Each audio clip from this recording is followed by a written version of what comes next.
Je veux parler un peu de nanoparticules et vaccins et aussi des peurs qu'ils nous causent. C'est une présentation qui j'ai été aidé beaucoup par ma femme presbytère Christina, qui est également comme moi, elle est chercheur en physique théorique. D'abord, je vais commencer avec une perspective un peu théologique. Si on regarde sur les peurs causées par la science, alors si on regarde l'univers, on voit que les lois qui gouvernent la création sont compréhensibles pour les hommes. Dieu a fait l'univers en cette manière et on peut se demander pourquoi.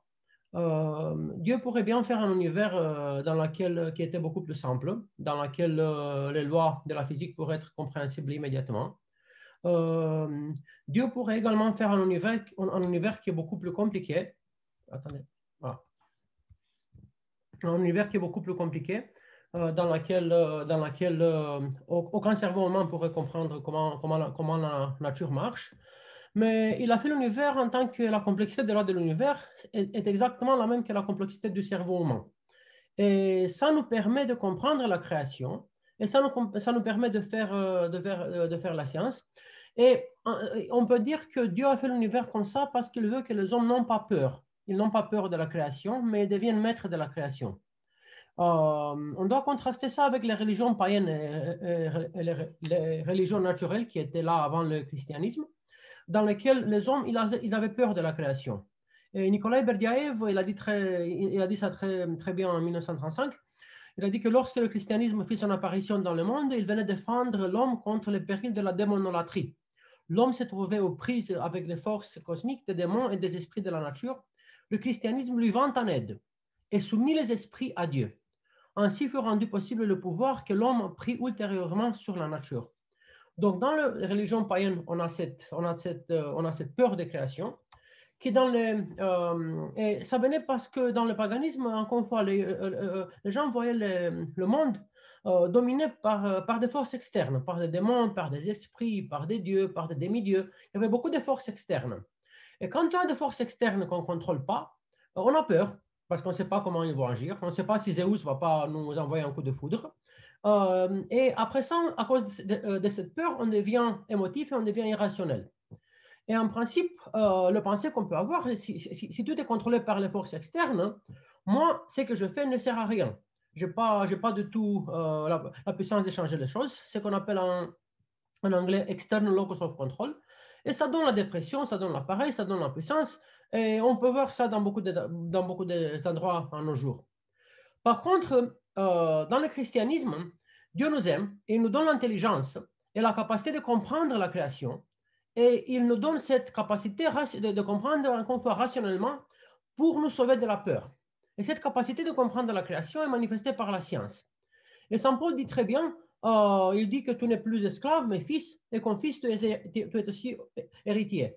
Dieu ne veut pas qu'on soit des esclaves qui ont peur de la création, mais on est des fils qui comprennent la création, qui maîtrisent la création. Nous devenons maîtres de la création. Et c'est très intéressant d'observer de perspective historique que c'est seulement dans la civilisation chrétienne qui a cette vision du monde créé par Dieu, qui nous aime comme des fils et qui veut qu'on les comprenne.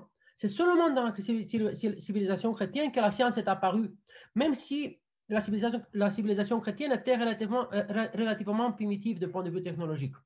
Il y avait des civilisations païennes beaucoup plus avancées, comme la Chine et l'Inde, mais là, il n'y a pas eu la science parce qu'encore une fois, cette civilisation manquait cette idée que Dieu nous aime, qu'il veut qu'on comprenne la nature, qu'il veut qu'on n'a pas de peur. Par contre, la peur de création, même si elle a été éradiquée avec la venue du christianisme, il continue à nous attaquer, il continue à apparaître et cette peur s'infiltre partout.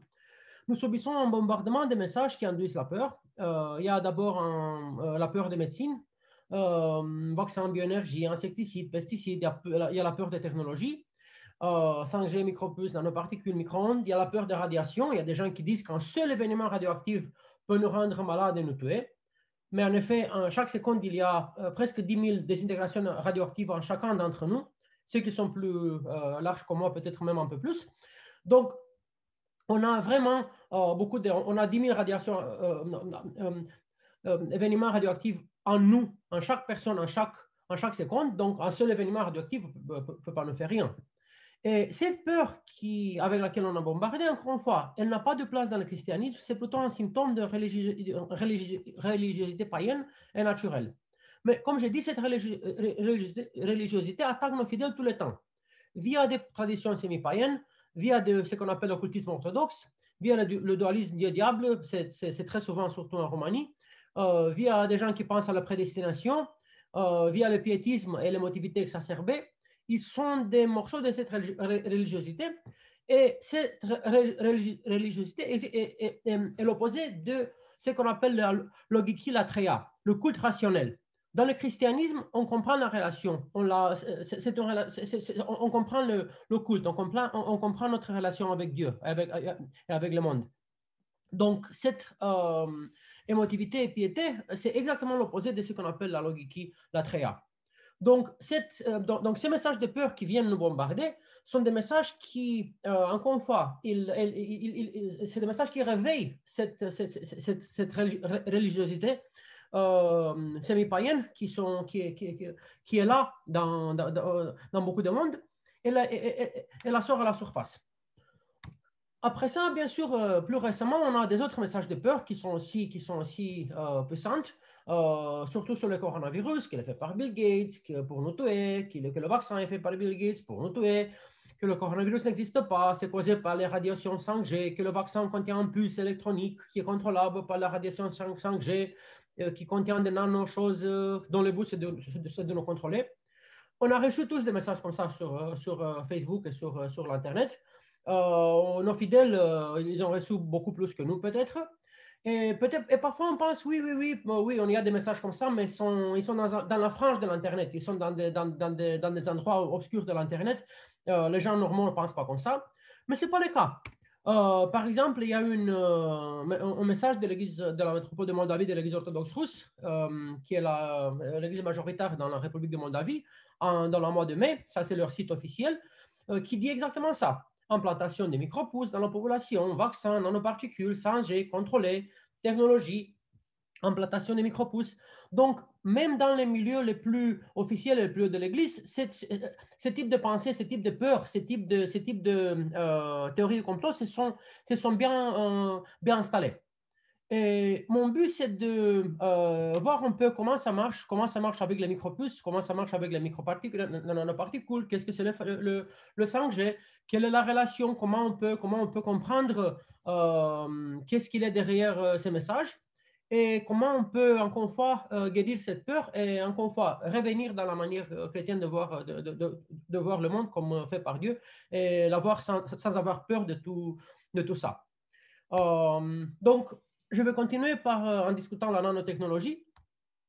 C'est quoi un puce électronique d'abord? Tout le monde parle de puce. Puce. En anglais, ça s'appelle chip, un petit morceau. En roman, ça s'appelle aussi un chip. On a des circuits électroniques, tout le monde les connaît, qui sont faits par une plaque qui est ici verte, qui contient des choses, des résistants, des diodes, des triodes, des transistors, des condensateurs, des bobines. On a des éléments électroniques qui sont d'habitude dans un circuit. Il y a aussi des circuits intégrés, qu'on appelle encore une fois un puce électronique ou un chip, qui sont beaucoup plus petites, qui contiennent beaucoup plus de transistors et qui sont d'habitude fixés sur un substrat semi-conducteur, en général du silicone, d'où vient le nom par exemple Silicon Valley. Et ces circuits intégrés, vous voyez ici beaucoup de connexions, ils sont connectés à beaucoup de signaux électriques.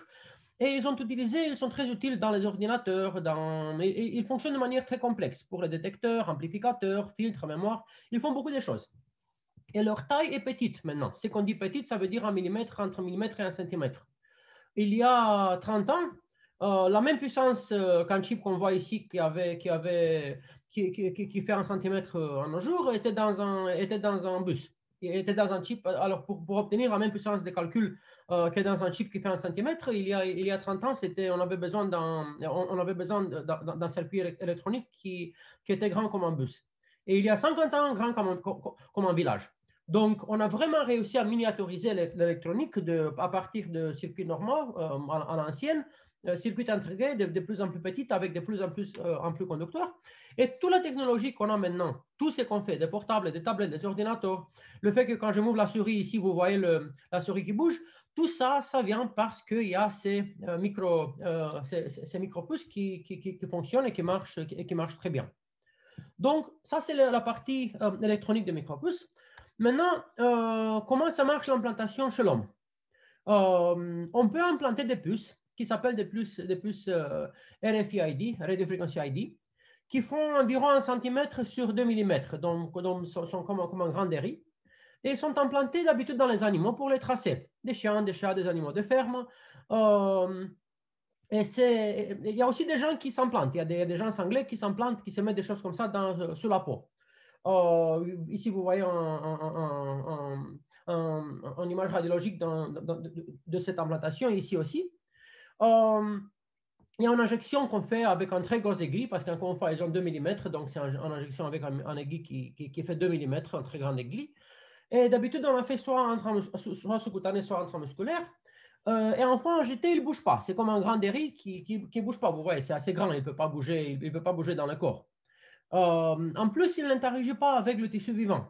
Il n'a pas de composition. Il est fait avec un enveloppe neutre.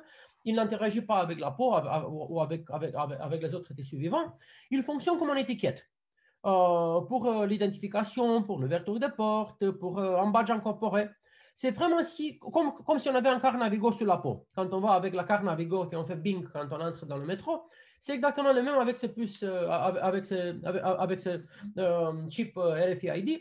Quand on va dans le métro, on peut entrer en touchant la main sans sortir la carte Navigo. Ça sert exactement dans la même manière. Mais c'est très important de dire d'abord, il ne bouge pas, il est inerte et il est passif. Ce n'est pas une chose active qui nous contrôle, c'est plutôt comme une étiquette. Dans le futur, il y a des gens qui espèrent prendre cette technologie et la porter à un niveau plus élevé. Par exemple, il y a des gens qui pensent à faire des médicaments intégrés. Et là, il y a un petit réservoir de médicaments. Et le réservoir de médicaments est activé à l'extérieur, soit avec un portable, soit avec un ordinateur. Et il permet de relâcher des médicaments dans le corps à un certain rythme. Vous savez, il y a des gens qui ont des maladies, certaines maladies, qui doivent se faire une injection chaque quelques heures. Il y a des gens qui doivent recevoir le médicament chaque heure, par exemple. C'est très compliqué de le faire en injection par heure. C'est très compliqué de le mettre en perfusion parce que ça tombe.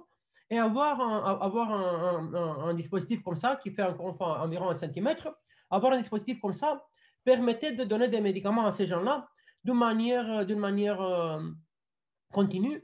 Et encore une fois, il y a beaucoup de gens qui sont malades pour lesquels la vie serait plus facile avec un tel dispositif.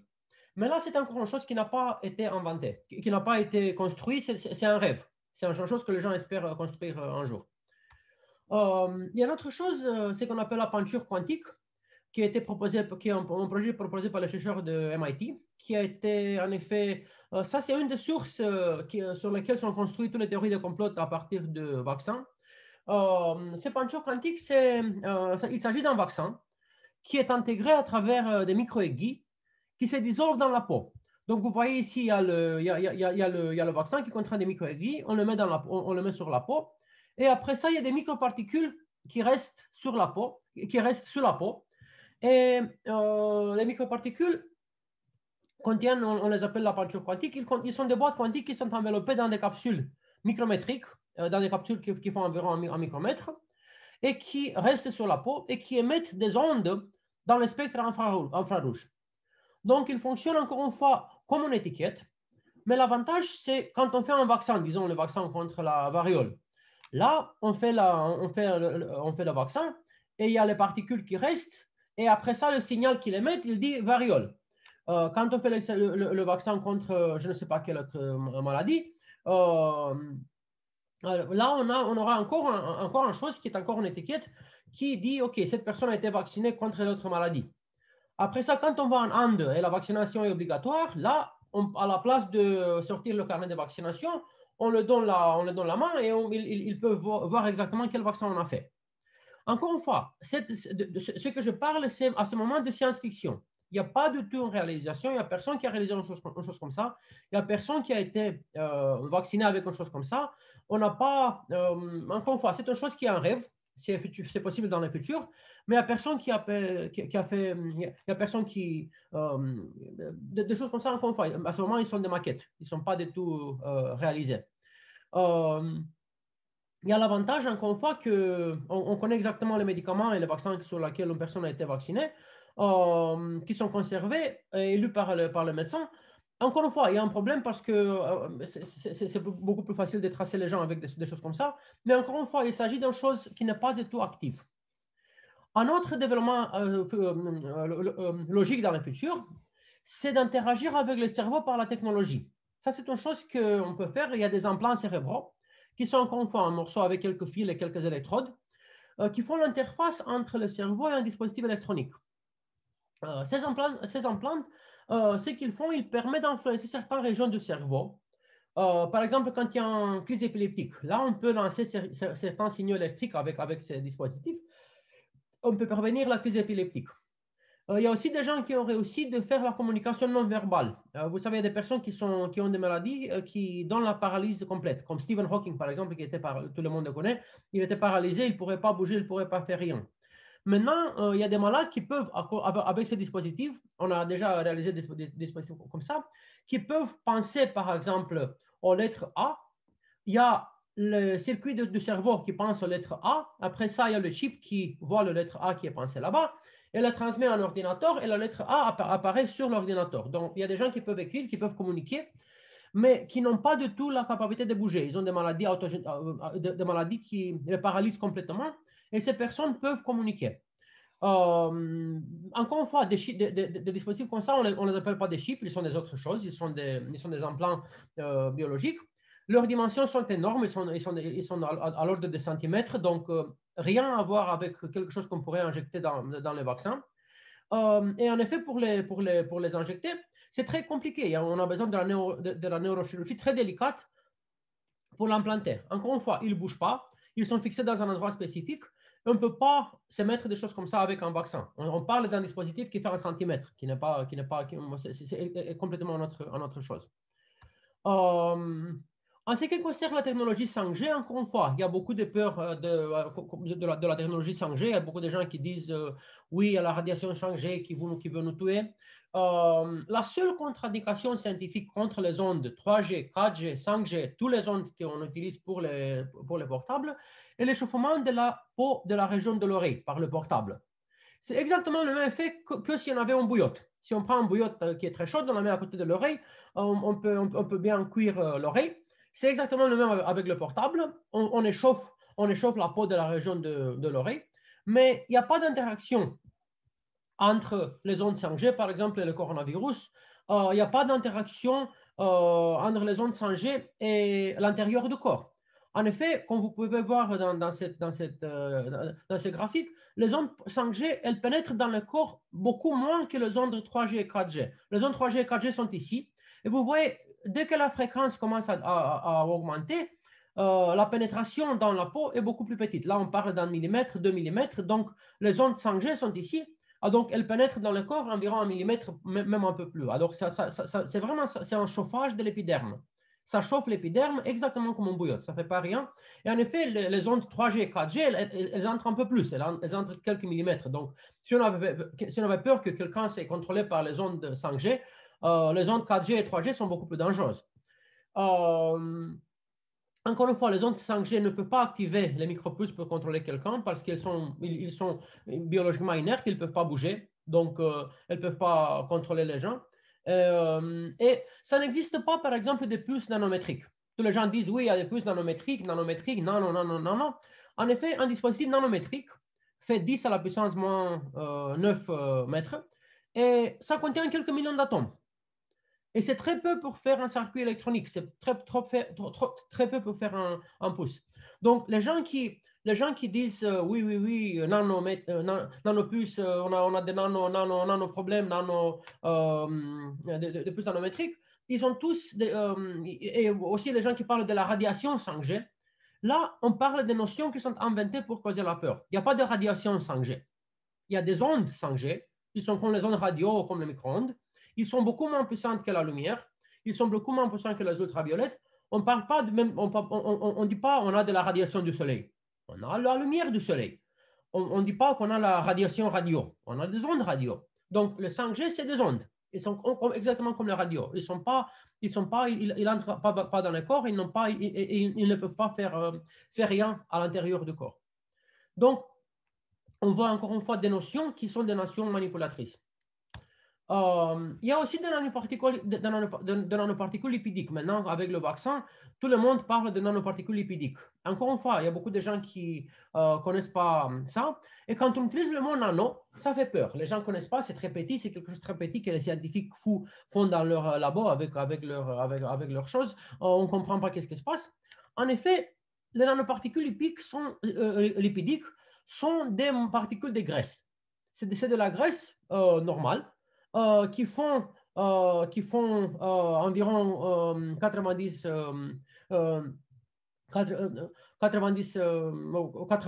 nanomètres, donc ils sont très petites.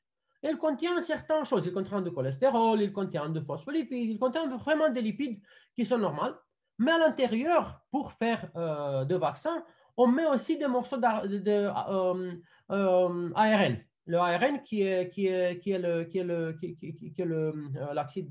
l'acide ribonucléique qui est utilisé pour certains vaccins à nos jours. Et pour les fabriquer, on prend une solution d'ARN et une solution de graisse et on les met vraiment, on fait un peu de bouille et on peut faire avec un mixage de certaines choses, on peut faire des particules qui sont très petites. Mais ils ont le même effet sur le corps qu'en particules de graisse. Quand on fait la friture, il y a des très petits morceaux de graisse qui tombent, qui ont des dimensions très petites. C'est le même effet sur le corps que la nanoparticule lipidique. Mais encore une fois, les gens, ils ont très peur.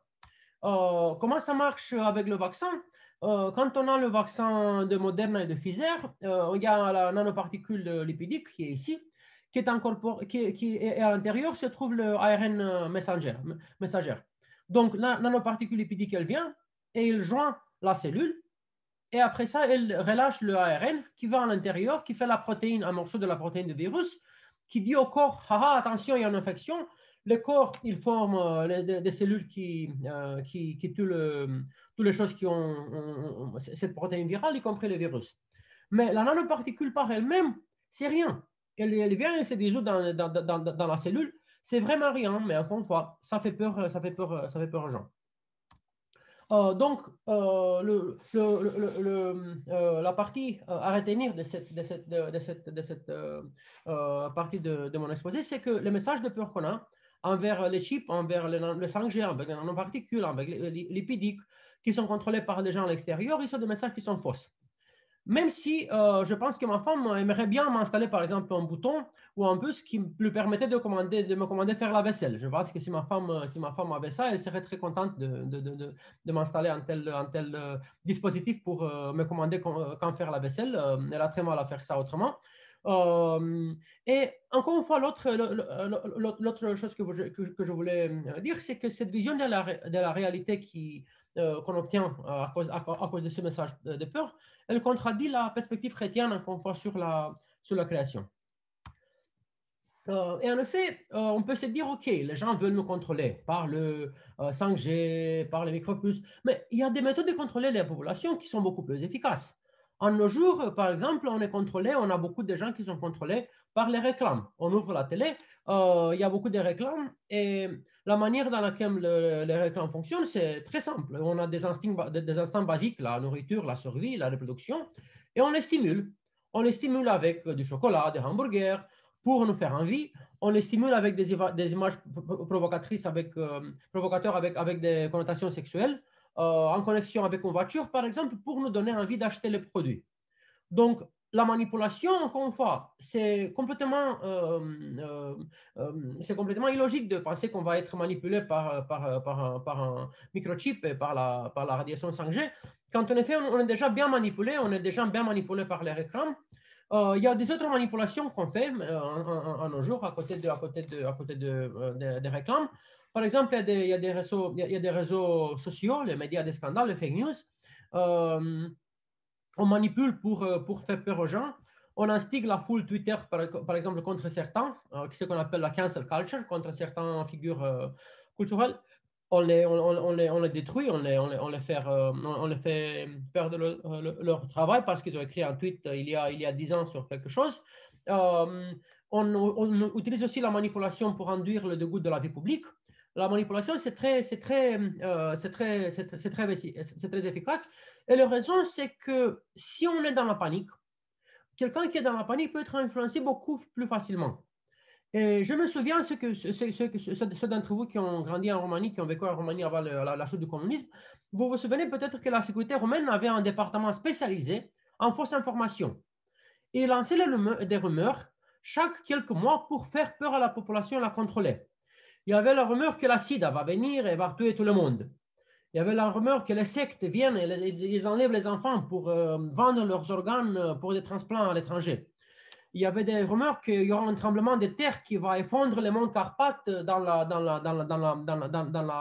magme terrestre et va complètement changer le relief de la Roumanie. Il y avait des rumeurs comme ça qui étaient très communes. Encore une fois, leur but était très clair. Ils étaient inventés encore une fois par la police secrète roumaine pour faire peur aux gens, pour que les gens ne pensent pas rationnellement et pour que les gens soient contrôlables. Il y a aussi des méthodes de contrôler les gens avec des théories des complots, et je vais parler de ça un peu plus en détail plus tard. Il y a aussi les manipulations qui sont faites sur nos enfants.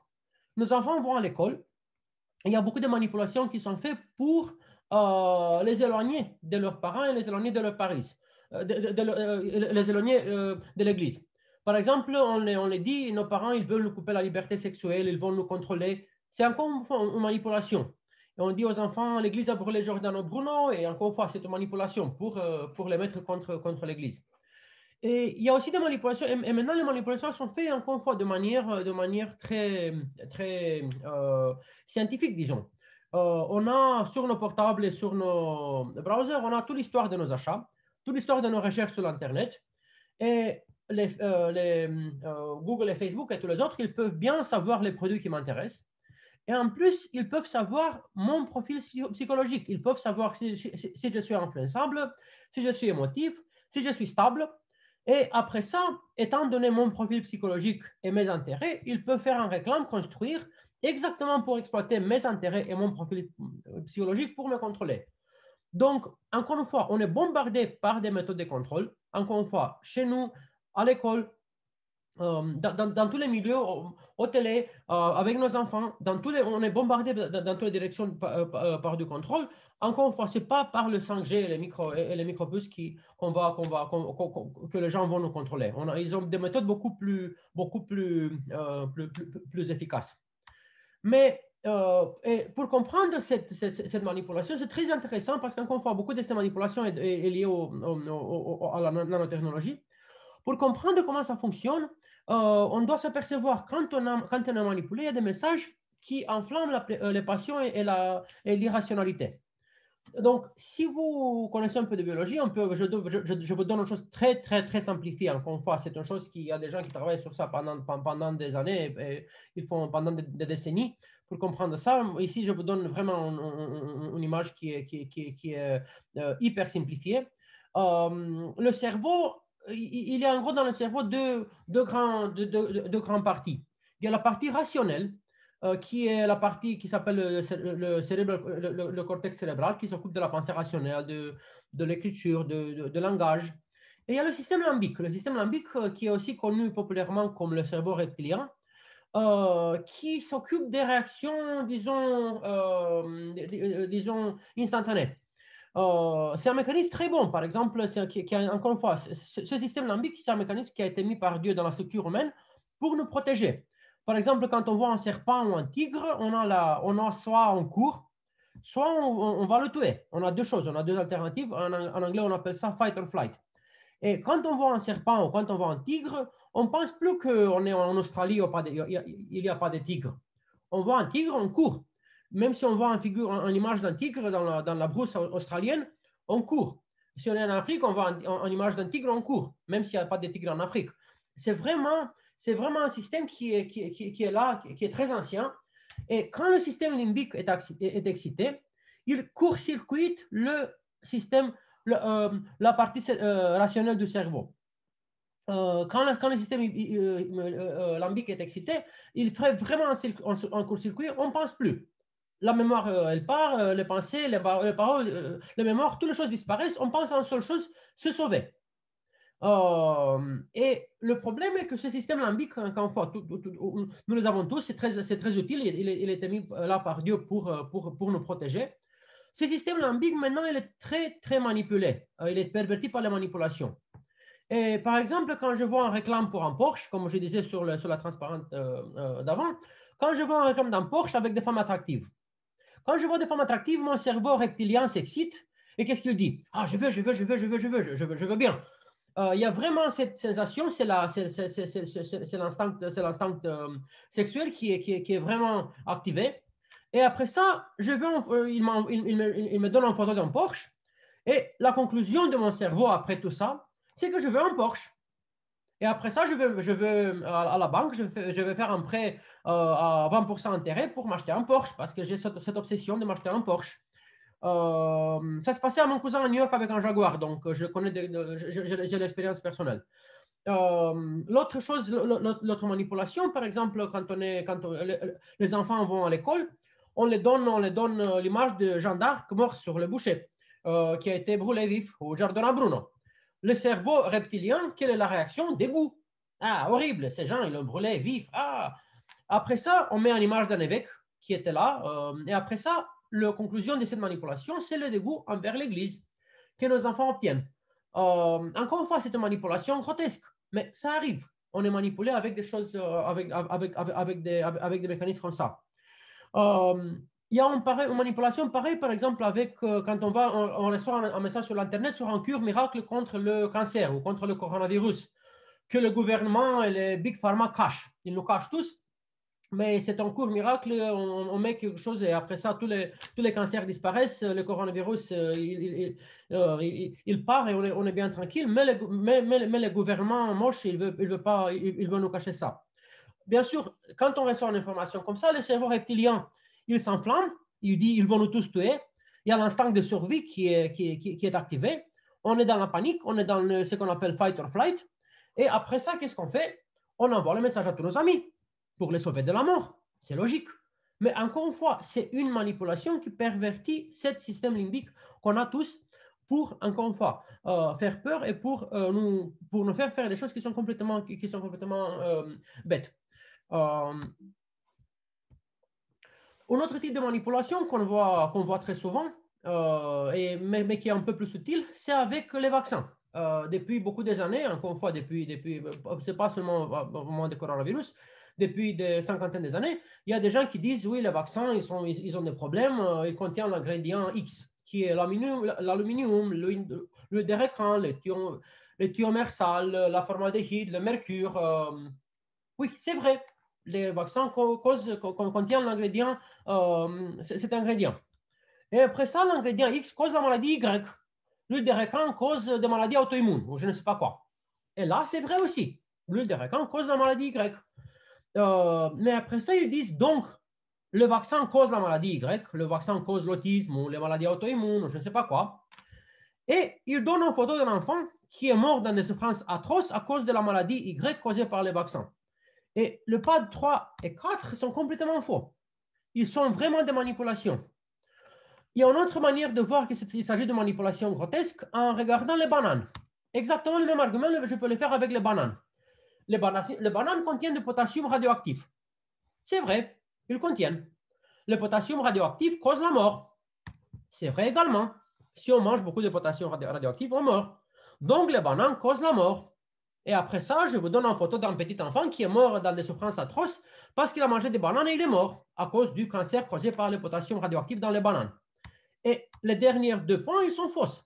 On ne peut pas les faire, ils sont fausses, ils sont des mensonges, même si, encore une fois, il nous semble logique, parce qu'il s'agit de manipulation émotionnelle. Et l'ingrédient qui manque sont les chiffres. Et encore une fois, on a le cerveau rationnel qui est court-circuité par des images comme ça, des enfants qui meurent dans des souffrances atroces ou les pauvres enfants. Bien sûr, le cerveau rationnel est court-circuité complètement. On tombe sur le cerveau émotif, sur le cerveau reptilien. Et quand on commence à penser aux chiffres, on revient au niveau du cerveau rationnel. Et on peut se demander combien de potassium radioactif se trouve dans une banane. Et c'est 10 à la puissance 7 sievert. C'est un sievert, c'est une unité de mesure. C'est ce qu'on appelle une banana equivalent dose, un BED. Les gens ont classifié ça pour que les gens n'ont pas peur de la radiation. Après ça, on peut se demander combien de potassium radioactif cause la mort. Et on peut calculer, bien sûr, on a des calculs, tout le monde a travaillé sur ça, beaucoup de scientifiques ont travaillé sur ça, et on voit qu'on a besoin de 35 millions de bananes à dose pour causer la mort. Donc, les bananes ne causent pas la mort. Si je pourrais manger 35 millions de bananes par jour, oui, peut-être le potassium de 35 millions de bananes que je mange dans un jour pourrait me tuer. Mais ce n'est pas le cas. Je serais tué beaucoup plus vite par les bananes eux-mêmes si je mange 35 millions par jour. Donc, il n'y a pas de petits enfants qui meurent à cause de la radiation continue dans les bananes qu'ils ont mangées. Exactement la même manipulation émotionnelle on fait avec les vaccins. On peut, encore une fois, pour voir que c'est une manipulation émotionnelle, on doit mettre des chiffres. Quelle quantité de mercure, aluminium, formaldéhyde, n'importe quoi est contenu dans le vaccin? Quelle quantité cause la mort? Et combien de petits enfants sont morts à cause du mercure, aluminium, huile de récant et encéral contenu dans le vaccin? On fait des calculs et on trouve un numéro minuscule. Donc, encore une fois, on a des manipulations émotionnelles. C'est pareil pour les vaccins anti-coronavirus qui sont plus récents. On a des manipulations un peu plus subtiles. Quel est le risque? On peut faire le calcul pour le vaccin coronavirus. Quel est mon risque de tomber malade à cause du coronavirus? C'est assez large. Quel est le risque de mourir? Pour moi, peut-être c'est 1 sur 1000. Pour les gens qui sont en plus de 75 ans, comme mes parents, c'est entre 5 et 10%. Et 5 et 10%, c'est énorme. 10%, c'est entre Hiroshima et Nagasaki. C'est le nombre de gens qui sont morts à cause des habitants de Hiroshima qui sont morts à cause de la bombe atomique, ou les habitants de Nagasaki. Donc, ce n'est pas du tout un grippe. Quand vous entendez les gens dire oui, le coronavirus, c'est un grippe, c'est encore une fois une autre manipulation. C'est une manipulation pour minimiser un problème qui est réel. Bien sûr, avec le vaccin, il y a des risques de problèmes secondaires. Il y a des problèmes immunitaires, il y a des allergies qui peuvent apparaître. Et certains ne pourront pas se vacciner. Il y a des personnes qui ont certains problèmes de système immunitaire qui ne peuvent pas se vacciner. Il y a des gens qui ont essayé des effets adverses. Quand on les met un morceau de virus, ils ont un effet adverse horrible. Mais bien sûr, on peut dire que si on les mettait le virus entier, s'ils étaient malades, ça pourrait beaucoup pire avec le virus complet. Mais OK, ça c'est une autre discussion. Donc, on peut calculer quel est mon risque de mourir à cause du coronavirus. Dans mon cas, encore une fois, c'est environ 1 sur 1000. Peut-être plus, peut-être moins, mais on est dans cette région. Quel est le risque de mourir à cause du vaccin? On prend combien de vaccins ont été faits, combien de gens sont morts. Ça donne 1 sur environ 10 millions. Moins que ça, mais ça, c'est la limite maximale. Donc, quand on a un calcul, comme je disais avant, pour s'échapper de la manipulation émotionnelle qui dit « Ah, le vaccin du coronavirus, regardez, il y a cette personne qui s'est vaccinée, qui était jeune et qui est morte dans des souffrances atroces à cause du vaccin. » Pour échapper à cette manipulation, on doit faire les calculs. Quel est mon risque? Quel est le risque de mourir à cause du virus? Quel est le risque de mourir à cause du vaccin? Et quel est mon avantage? Et de perspective égoïste, je veux dire, la perspective égoïste, c'est que je fais les vaccins, c'est à mon avantage. C'est beaucoup mieux de réduire mon risque de mourir de 1 sur 1000 à 1 sur 10 millions. C'est mon avantage de réduire mon risque. Il y a aussi la perspective chrétienne qu'on peut mettre, alors même c'est complètement perpendiculaire à ça. Je fais aussi le vaccin pour réduire le risque de mort de mes frères qui ne peuvent pas se vacciner. Encore une fois, il y a des gens qui ont des problèmes immunitaires qui ne peuvent pas se vacciner et qui ne sont pas protégés. Moi, si je me vaccine et on arrête le virus, là, ces personnes seront bien, ils n'auront pas de problème. Mais là, encore une fois, là, c'est déjà un niveau qui est plus élevé. Mais même dans une perspective égoïste, encore une fois, toute la manipulation contre le vaccin, on peut la démonter, même pour un non-chrétien. Pour faire une chose tangente, je vous le dis, une chose tangentielle, il y a beaucoup de gens qui sont contre les vaccins du coronavirus et contre les vaccins en général parce qu'ils ont été créés utilisant des lignées de cellules qui ont été construites à partir de fœtus avortés. Et c'est vrai, par exemple, il y a une lignée de cellules qui s'appelle HEK239 qui provient du rang d'un fœtus avorté en 1973, qui est utilisé pour beaucoup de vaccins. Il y a aussi, je pense qu'AstraZeneca utilise des lignées de cellules qui sont de cette manière dans la production, Moderna et Pfizer pour le test. Et il y a aussi, à part de vaccins de coronavirus, il y a beaucoup de vaccins que nos enfants, ils ont tous fait. Il y a beaucoup de vaccins que tous les enfants font, qui ont été créés à partir de ces lignées de fœtus avortés. Encore une fois, ils sont très vieux, ils ont presque 50 ans, ces lignées de cellules.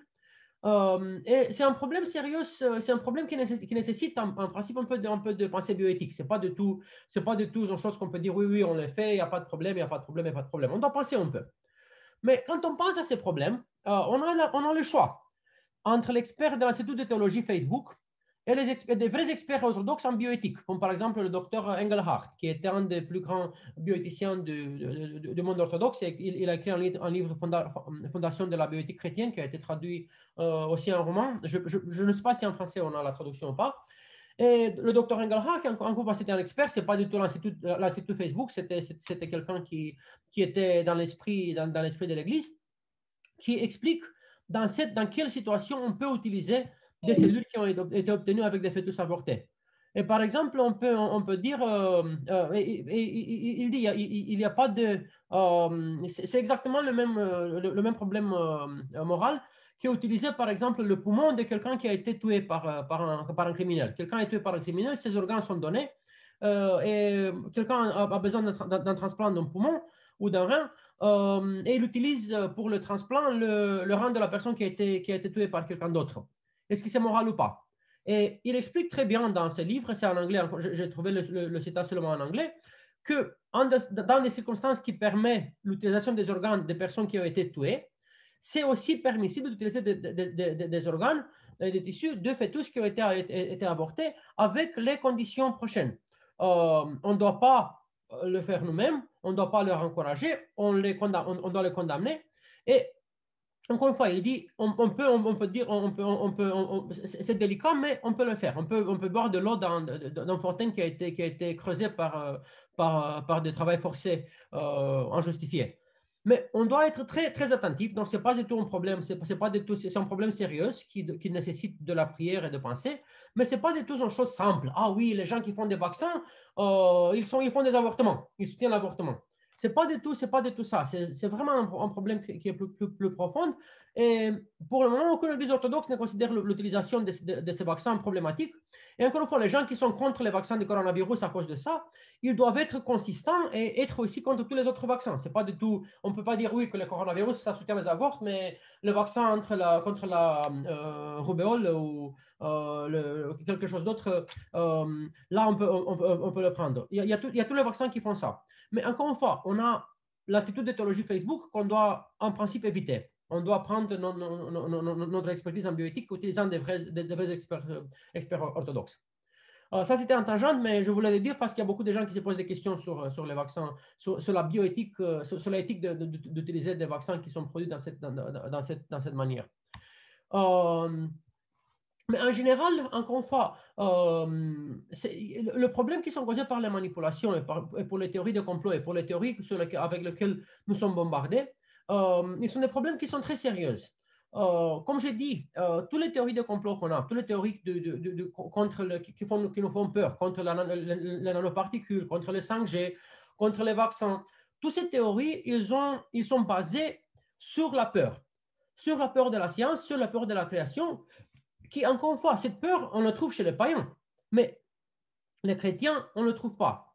Et le mécanisme qui est utilisé par les théories des complots, c'est exactement la même court-circuité de la rationalité qui est utilisée par les manipulateurs, qui est utilisée quand on pêche, quand on fait des péchés, qui est utilisée quand nos enfants sont manipulés à l'école pour être contre l'Église parce que l'Église a brûlé Jeanne d'Arc. C'est exactement le même mécanisme de court-circuit de la rationalité. Et avec ces mécanismes, tous les péchés, on peut les activer. Gourmandise, suspicion, révolte, jugement, péché sexuel, orgueil, tous les péchés, quand on renonce au cerveau rationnel, tous les péchés sortent. Tous les péchés, on peut les activer. Et ici, j'ai mis en rouge plutôt les choses qui viennent à cause des croyances dans la théorie des complots, qui encore une fois est de la peur de la technologie. D'abord, c'est la suspicion.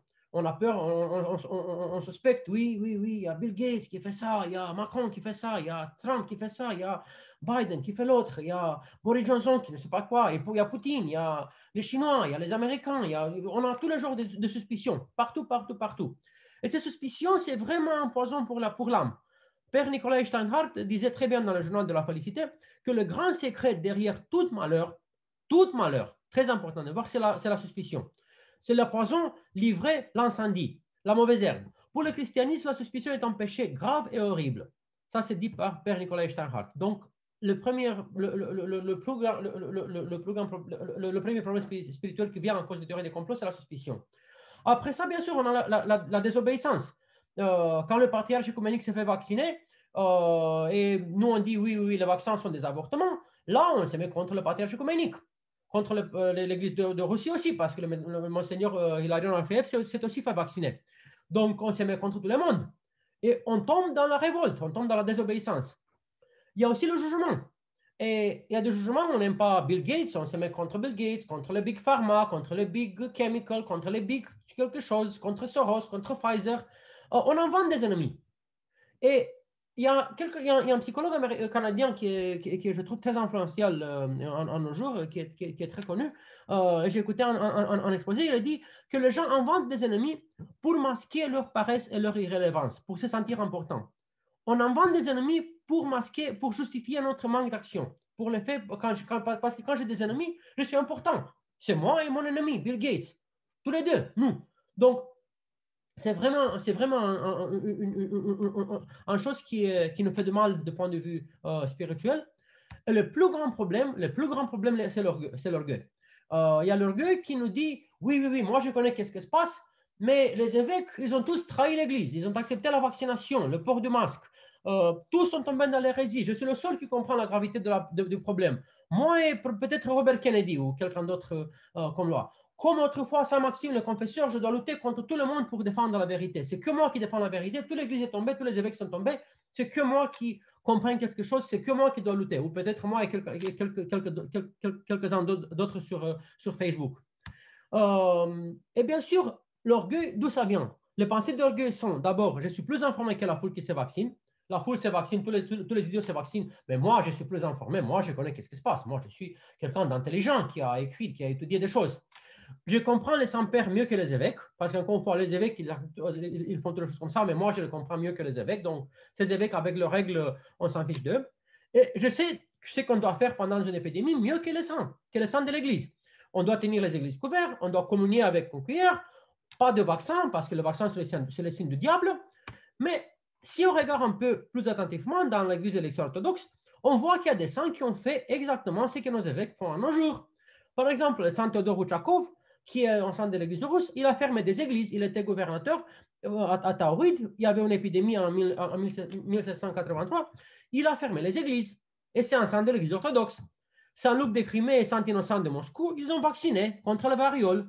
Saint Innocent de Moscou, il a vacciné quand il était évêque en Alaska, il a vacciné des natifs de l'Alaska, des Esquimaux, qui sont devenus après ça chrétiens orthodoxes. Donc, il a utilisé la vaccination comme pour répandre l'évangile. Saint Nicodème Laguiorite, par exemple, dans son Pidalion, il dit que quand on communique quelqu'un qui est malade pendant un temps d'épidémie, on met la cuillère et le sang vase dans le vinaigre. Donc, les saints de l'Église, ils nous disent exactement que ça, mais moi, je sais quoi faire beaucoup mieux que les saints de l'Église. Moi, je suis la personne qui comprend toutes les choses. Donc, encore une fois, l'orgueil est le problème le plus important qui vient à cause des croyances dans les théories de la conspiration. Et la solution, quelle est la solution? Parce que maintenant, okay, on a vu les problèmes, on a vu le péché qui vient, la suspicion, on a vu l'orgueil, on a vu tous les péchés qui sont formés par les gens qui acceptent le complot. On a vu encore une fois comment ça fonctionne, le court-circuitage du cerveau normal par le cerveau reptilien. Et on doit comprendre comment se protéger.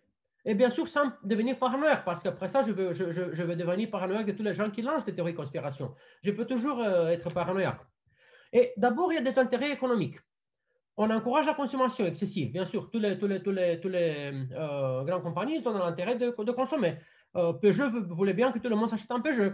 Renault, pareil, un Renault. Donc, on a l'intérêt que les gens consomment de manière excessive pour faire du profit. Ça, c'est une explication qui est très claire. Et après ça, on fait les réclames avec, encore une fois, des manipulations parce que les personnes qui sont dominées par les instincts et qui ont le cerveau reptilien activé, ils sont plus faciles d'influencer. Ils achètent impulsivement et on peut les faire acheter n'importe quoi. Un Porsche, un Jaguar. On peut les faire acheter des choses dont ils n'ont pas besoin, jeter leurs argent pour les profits des grandes compagnies. Il y a aussi des intérêts politiques. Quand on a, et ça, ce sont des intérêts pour affaiblir un pays. Par exemple, quand on dit oui, le masque, il tue tout le monde, il tue les poumons. Il y avait beaucoup de théories de conspiration sur les masques qui détruisent nos poumons, on devient comme des légumes. Il y a des théories comme ça, même il y avait par exemple un roman de Mont Athos qui est très bien connu, en effet, entre nos fidèles, et c'est une personne très sérieuse qui avait lancé des théories comme ça sur Facebook, que la masque tue les poumons, on devient comme des légumes. Après ça, quand on accepte ces théories de complot, on ne les porte pas.